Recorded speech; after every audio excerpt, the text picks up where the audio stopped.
Hello viewers, আসসালামু আলাইকুম। আশা করি যে যেখানে আছেন আনন্দে আছেন, ভালো আছেন।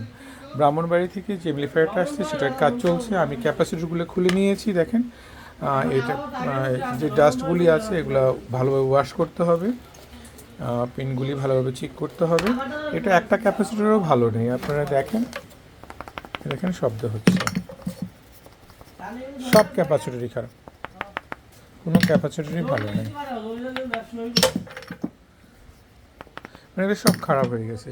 তো ক্যাপাসিটরগুলো চেঞ্জ করার আগে ভালোভাবে ওয়াশ করতে হবে এবং কোনো প্রিন্ট কেটে গেল কিনা সেগুলো সব চেক করতে হবে। দেন ক্যাপাসিটর বসিয়ে আমি প্রথম লাইন দিব, ভোল্টেজটা হাই, ভোল্টেজটা লো, যে ধরনের ভোল্টেজ আছে সবগুলো ভোল্টেজকে চেক করব। দেন আমি চ্যানেলে ঢুকবো। তো সবাই ভালো থাকবেন। এই ছোট্ট একটা ভিডিও ছিল আপনাদের শেয়ার করলাম। দেখা হবে নেক্সট ভিডিওতে। খোদা হাফেজ, আসসালামু আলাইকুম।